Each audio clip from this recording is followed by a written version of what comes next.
Yo, what up gamers, it's Dark here. We're going to be doing a VOD review of Beyond Gaming's Doggo.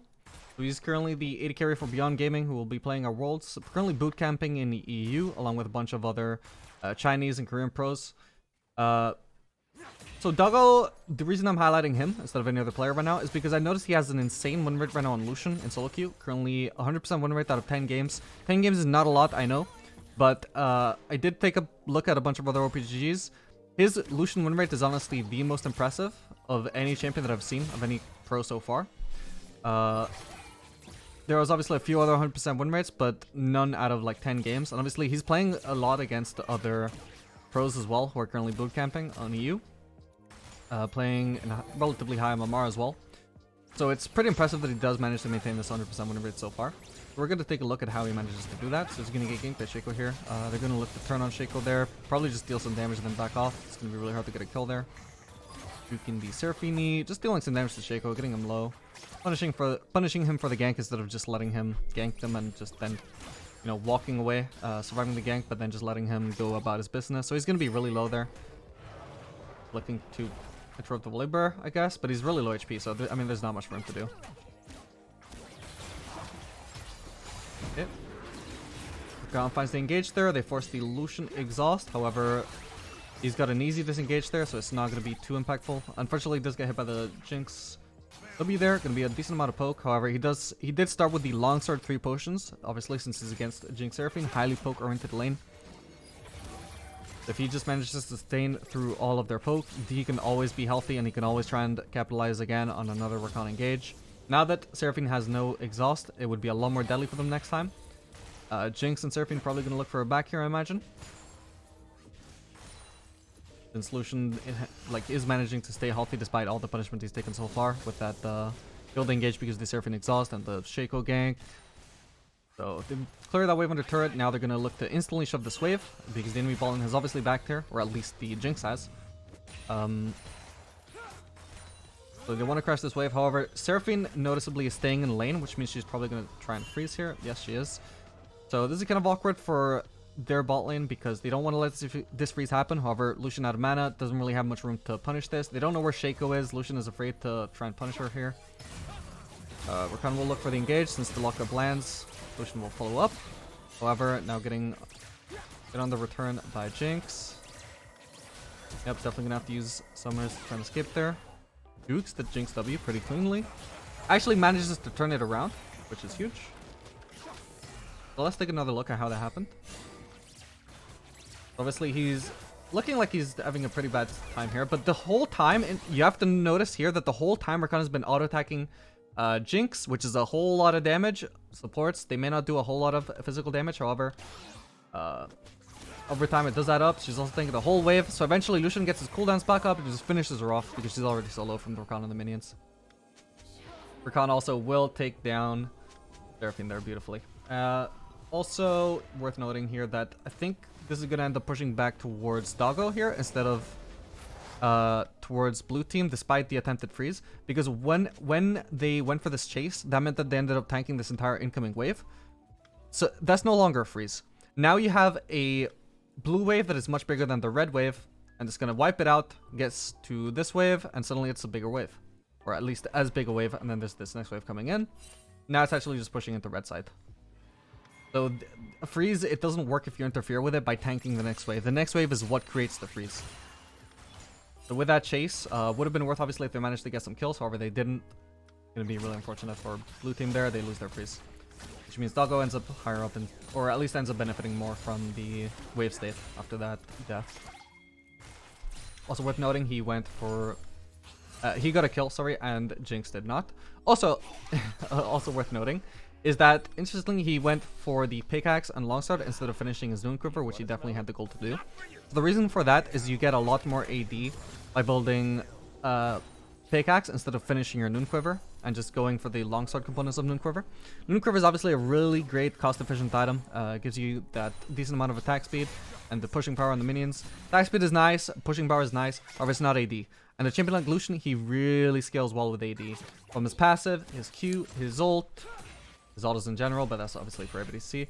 He just scales amazingly with AD, so he's gonna like disproportionately care more about AD than about other ADC stats. Obviously, you do want to build some attack speed as well. Later on, you don't just stack full AD, you care about other stuff as well. However, early on in the laning phase, he's going to be a lot more bursty just by stacking as much AD as he could possibly get. He's going to have a better laning phase with that. If he just goes for the full AD components before anything else. It's also worth doing on a champion like Tristana, for example. Probably would not do it on a champion like Twitch. However, you probably do get a bit more raw damage by doing that. However, because you're not like getting a whole bunch of burst from it, it's not going to be like too considerable a difference. Okay, so it seems their ball in is backed again for whatever reason, so they're going to be looking to shove here and crash this. I don't know why they're ball in back, however, note that if Jinx had ever showed up in Vision again, they probably would have stopped shoving, so long as it was not too late to prevent the wave from crashing. Because they want to just keep the wave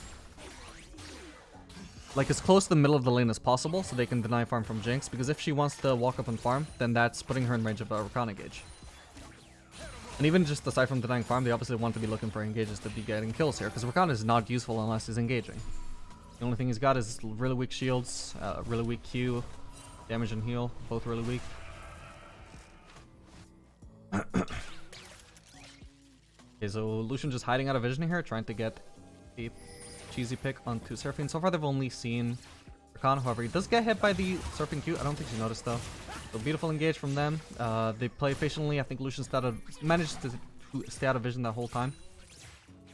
I don't think there was actually any sign that Seraphine actually hit the Q on Lucian, even though she did. So she doesn't have areas, so there was no sign of it hitting.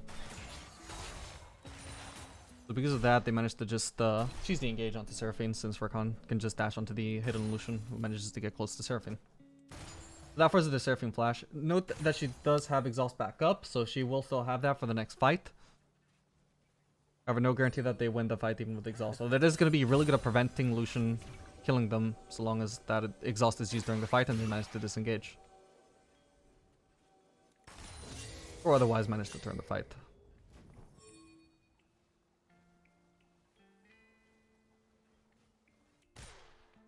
Okay, so as you can see, look at the freeze here. Not just shoving it into the turret. Shoving into the turret when you have an engage support, that's only for denying farm when you're looking to back or when the enemy bot lane is backed.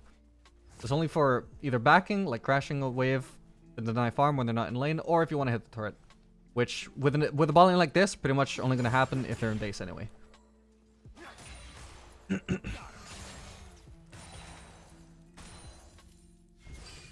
so they know they want to crash in this next wave. So that's why they start shoving during that wave, so this wave won't take too long to crash. Also, do manage to find an engage here. Everything gets too close. He gets exhausted, however. His damage is going to be very low. It does manage to get the kill on Seraphine, but he does drop low. This is cooldown's back. Goes on Jinx because he knows he's got the heal. Flashes the Jinx W, but not really going to be smart in that situation when he just dies to the Shaker right after. Anyway, they did see Shaker in vision, so...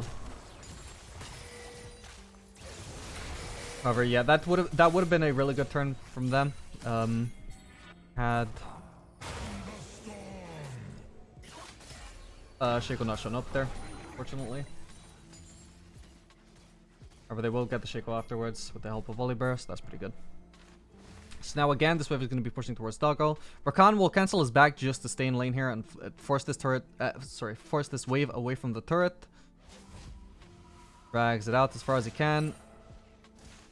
Could've honestly dragged it out just a little bit longer, so one minion didn't crash under turret there, and it could do without this minion being under turret in it either. Sorry, so Lucian could maintain a healthier freeze here.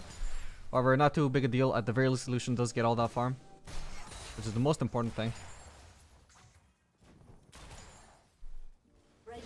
Now you can see again, not just hard shoving, he's keeping it not exactly freezing, just kind of slow pushing. Might be looking either to crash this wave or trying to look for a dive. Probably not a dive if they're going to be full HP. Or they... No, they don't have ults. So I guess they want to crash here and force a reset.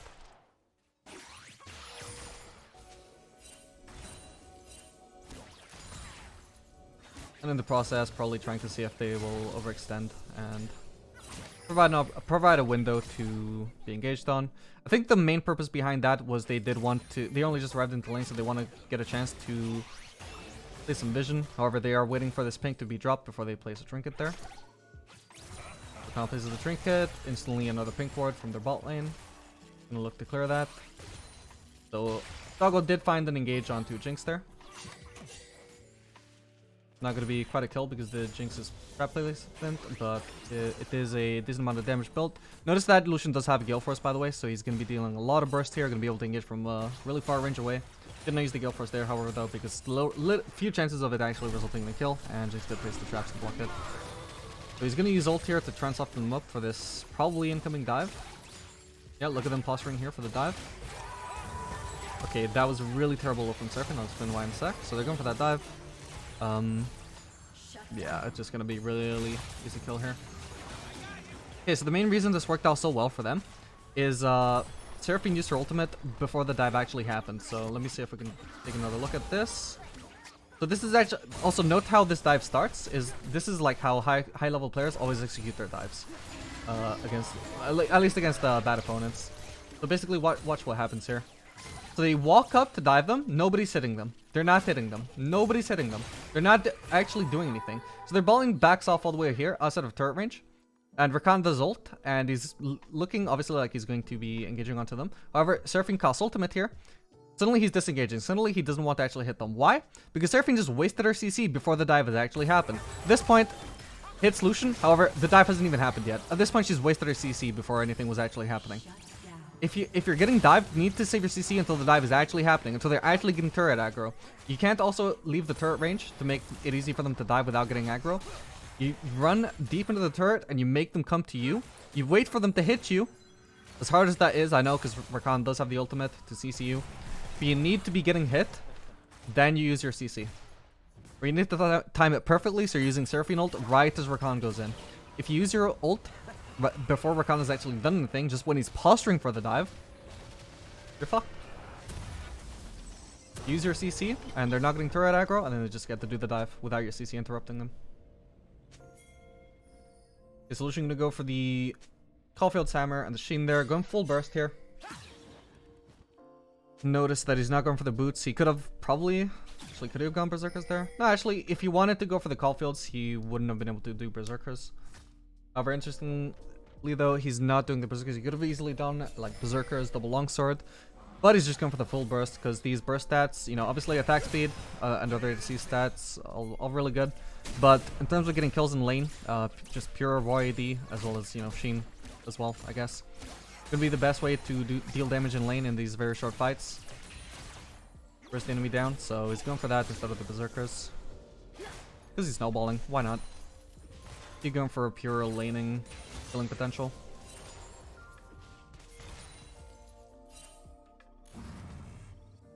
Okay, so going for the Gromp here, presumably because Volibear is on the other side of the map and he's not pathing towards Gromp. So Volibear isn't going to care about this camp missing.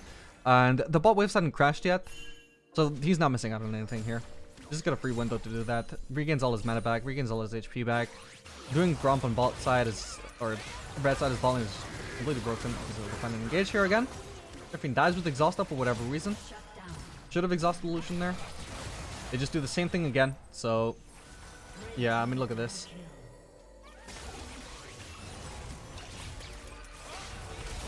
Wait for their cooldowns to come back up. Jinx just over chasing here because obviously she's winning at the start, but that's only because Lucian has no cooldown, so he's not even going to bother fighting back. But when he gets his cooldowns back, yeah, she's just doomed. Lucian needed to be way lower for Jinx to actually be confident to actually go in there.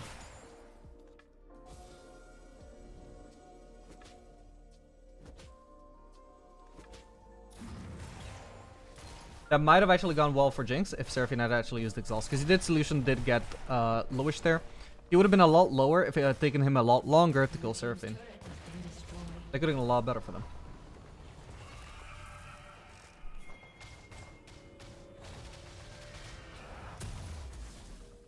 Okay, so finishes the Essence River again. Still not going for the Berserkers because he can afford that really big item. Going for the full burst. Then goes for the Crit Cloak. Again, he could go for like a dagger, building towards the Berserkers, but since he can't get Berserkers on that back anyway, may as well just go for the Crit Cloak. Again, more burst over just other stats that, you know, are good. Attack speed is good on Lucian. Not the best ADC at using attack speed, but it is a decent stat still. However, not going to be the optimal thing for just dealing a lot of damage here for getting kills. You can see that whenever he's out of cooldowns in the 2v2, he's usually just backing off and waiting for his cooldowns again. Because they've already killed one target and he's just buying time for the next cooldowns. He doesn't go for DPS a lot of the time. That's his role in team fights, but not so much in lane.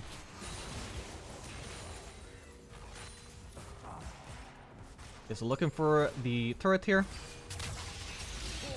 Hang on. Okay, Doggo kind of getting cut out there. Even had the numbers advantage there initially, but still gets caught out by the Style Assault. Yeah, notice that they do rotate to the mid lane, so they could have rotated top lane. You know, that's the classic move, rotate bot lane to top after they get their bot turret. However, you do have the Drake coming up and like within a minute's time at the time that they rotated. So they want to be around for that. They don't want to be topside when Drake is up, so they just go mid instead. After they get the mid turret, eventually they could look to get top lane turret, or they could just look to play the map. With mid turret down, with bot turret down, gives you a lot of room to, you know, just like steal enemy camps, try to make picks. You don't necessarily have to rotate top if you don't want to, but we'll see what they choose to do. It looks like the fight is breaking out in the jungle. Doggo just doesn't give a fuck. He's gonna farm his mid wave.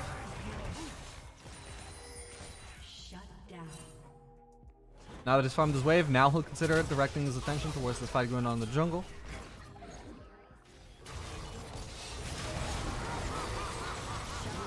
Does manage to pick up a shutdown there. A pretty big shutdown at that, so that's really good for him. Do notice as well right now that he is only 5-3-3. He's not like doing incredibly well. But he does end this game with like 80% goal participation, just an absolute 1v9 performance, seemingly. So we'll see how this transitions into that. Currently, what he is doing really well is maintaining really good CS per minute. Also, he obviously was able to punish the Jinx and Seraphine really well on the bot lane, managed to get many kills in the matchup, managed to turret dive once or twice, even despite some Shaco attention. Performing really well at the moment, but we'll see how he leverages that into a 1v9 performance. Okay, so obviously gonna look to finish off the turret here. If he's not actually around for the turret dying, he doesn't get 250 gold. He only gets the 50 global gold. Again, note as also that he doesn't actually need to hit the turret in order to get the gold. A lot of people think you do. You don't. Just being near the turret is enough to take gold or tax gold. Ideally, you don't want your support near you, or your jungler, or anybody who really isn't you being around you when you're getting a turret if you want to maximize your gold income. A lot of the time supports don't realize that they will be taxing the gold just by standing near it. A lot of the time they do know and they don't give a fuck, but they should give a fuck. As much gold as you want as possible to get onto your ADC, you want that to go onto your ADC. You know, bot lane is a funneling strategy. As much gold as you can get on them as possible, that's the goal. Taking half the turret gold, that's like taking half the wave. Nobody does that. That doesn't make any sense. Why would you do that? No, don't. Stay away from the turret. Okay, so mid lane turret already down, but again, note that they're not going to be rotating to the top lane this game. Because honestly, I feel like it's kind of, you don't need to get all 3 turrets down, right? And one issue if you go topside is you're kind of isolated from the rest of the map. You get the top laner's issue, which is you're not really involved in the rest of the map. It's one thing to rotate top lane when the laning phase is still happening. However, at this point, you know, you're in the mid game. There's a whole bunch of fights going on across the entirety of the map. You want to be in as much of a position as possible to just be there for all fights. They manages to get the Jinx there, even through the exhaust. Does end up dying there though. Rakan drops the aggro, I believe. Take from both of them there. Probably a little bit too greedy to be going for Seraphine there. Probably did get baited a little bit by the exhaust though, I guess. Okay, so we're gonna fast forward here.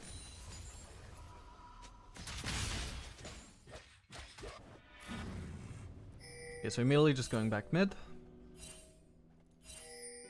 Vax also wants to try and take this mid farm, but Oh, okay. Gonna be rotating over to the jungle fight this time, since the mid wave was already almost dead. This needs to not be so sped up. Shit. Okay, hang on, my bad. Okay, here we go, here we go. Okay, so Shaco basically getting caught, don't know what he was doing there.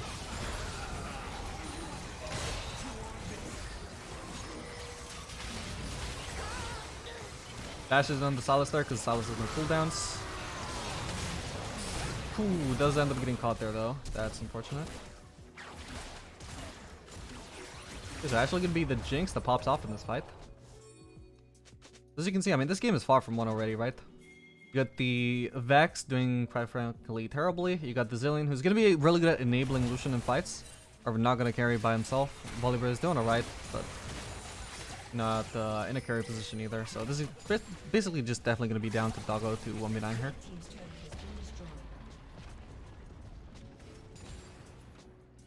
So fast forward here. Okay, so on his next pack, going for the Infinity Edge components, pretty standard. Navori is also an option, however, definitely if you want to go for burst, Infinity Edge is going to be the greatest option. Navori makes you slippery, maybe even gives you a bit more DPS potentially, but definitely not going to be as good at just 100 to 0 targets. Immediately backs the moment he can, just because he can get the Infinity Edge, fairly standard. Guess another pink there. Okay, so now we're gonna go back mid, presumably just farm out that wave. He doesn't really need to care that his support isn't around to help him farm it. Or potentially won't be. Because he's Lucian, he's pretty flexible, or not flexible, but pretty self-reliant. However, it doesn't actually go for the mid wave immediately. Yeah, it doesn't actually go for it at all. Just going for the next one, trying to get a pick onto Jinx. With the help of Rakan. Kind of a failed engage though, kind of a bit of an ambitious engage. But oh well. Okay, this one's going a little bit better. He does have to spend a lot of his time just kiting around, making sure he's dodging skill shots rather than actually dealing damage. However, it does bait out cooldowns, does enable him to go in later. They do manage to get the kill onto Jinx. Notice that he can go this aggressive in that kind of situation, because even if it does go bad, he still has the Zillion ult to save him.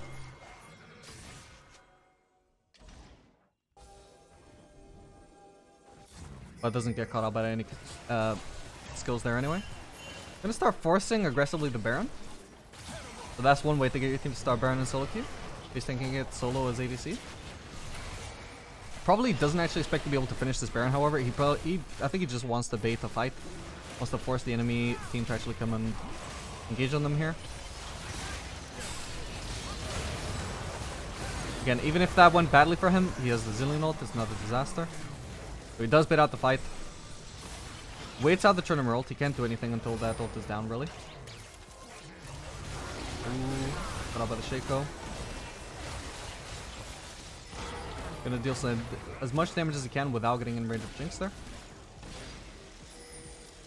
Now he's waiting around to see if he can actually deal or actually do anything in that fight.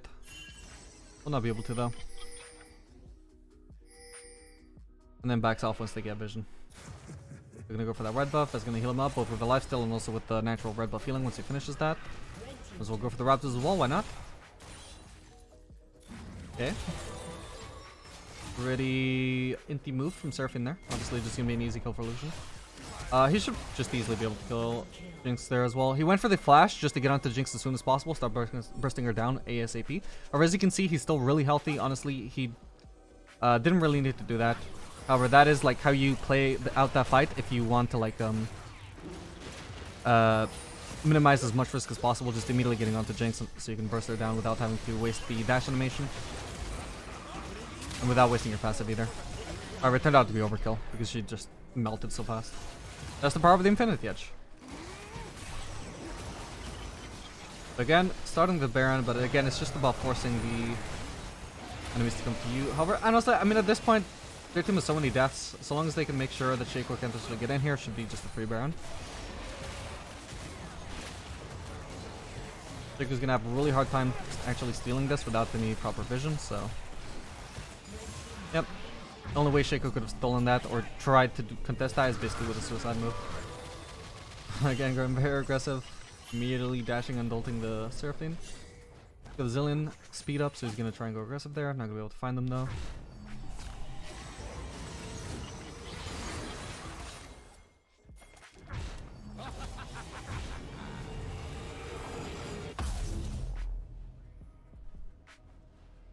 Okay, so now probably buying Bloodthirster components, I imagine. At least that's what it looks like. Interesting that he didn't actually go for another Crit Cloak. Crit Cloak is super good once you got Infinity Edge. Obviously, your crystals start dealing so much damage at that point. I don't think necessarily Vamp Scepter is the greatest option there. Breath Sword obviously is great, just, you know, massive amount of AD. Or he's already got Lifesteal for runes. Vamp Scepter on top of that might be overkill when he could have just got Crit Cloak instead. However, we'll keep him healthier, obviously. And as you can see, he actually does go really aggressive. He's already been caught out a few times during some plays he was trying to make. So actually, defensive stats are going to be really good with his playstyle. Better at keeping him alive during these plays. In this particular case, won't even matter. Oh, okay. He does actually take some damage from Trinimir there, so the lifesteal will come into play. He's waiting for a good time to go in. He currently can't do much. Gonna take out the Shaker passive there. Shaker clone. Dealing some long-range damage to the ult. Dashes right the fuck in. Lifesteal coming into play, however, still manages to take him down. Yeah, really well played fight from him. Learn from the patience there. Waiting for a good time to go in. Doesn't just immediately try and fight. That's a pretty important aspect of War's playing AD carry. So yeah, it does finish up that Bloodthirster. Definitely going to work really well with his playstyle as mentioned. Now he's going to have the crit as well. So he's going to be dealing a lot of damage, but also be really beefy. Blue team's turret has been destroyed. Does especially make a lot of sense with the Trinimir, I feel like, because you can't kill Trinimir during his ult, obviously, but you can at least still deal damage to him in lifesteal. So if you need to try and survive him during his ultimate, lifesteal is going to be pretty good for that. Okay, also going to build a... Oh, he's reverted everything. Oh. Okay, he's decided to go for the Navori instead of Bloodthirster, so... Still gonna have that lifesteal, doubling up in the lifesteal between Bloodline and Vamp Scepter, but now he does have Navori. So this is also actually really great into Trinimir as well, because it does make him a lot more slippery. His dash is gonna have a much lower cooldown. We're gonna go for the Raptors here instead of going for the mid wave. That's pretty interesting. However, he melts the Raptors so fast that he doesn't really miss out on much mid farm for that. Villain speed boost just making him absolutely impossible to escape here. Look at that burst. Look at those cooldowns. Q is already back up, so is dash. Absolutely disgusting. So worth noting that at this point, he basically has not left mid lane all game, right? He has not farmed the side lane a single time. The way he maintains his farm here is basically by taking his jungler's camps over and over. His jungler is not necessarily doing as well in farm as he could be. But seems the Volibear isn't rage quitting the game, which is great, because that means he can stay topped up and farm. Not exactly a 10 per minute, but, you know, pretty good farm. While never having to leave mid lane. That's how he manages to stay always constantly around fights. So that's why he ends up with his 80% participation. He just never has to go on the side lane. He's always ready to fight. A lot of the time, as you can see, he would just ignore the mid waves as well, just force the fight. Okay, good aggressive there with his own ult. Manages to take down Silas. Does get stunned up by the Seraphine there under turret. Goes down. Unfortunate.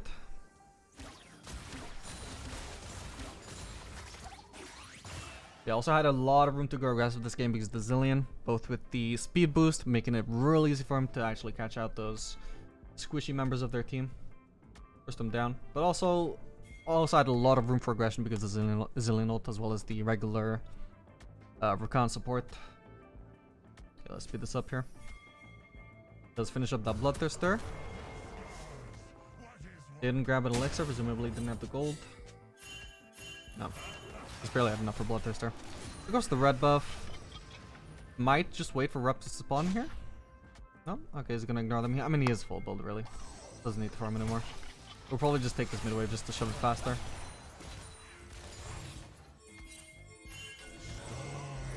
Okay, so it looks like they're gonna be looking straight to run it down mid to end the game. Catches out the Shaco there, making a bad play. Being where he shouldn't be.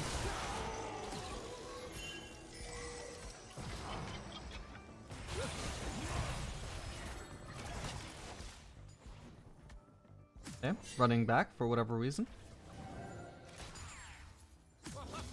Did he just turn around for a ward? I think he turned around for a ward.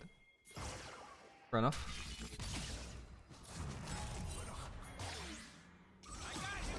Oh, sorry, I don't know when this went down. Okay, so he's got Guild Force up. He might have been considering Guild Force against the Talus there.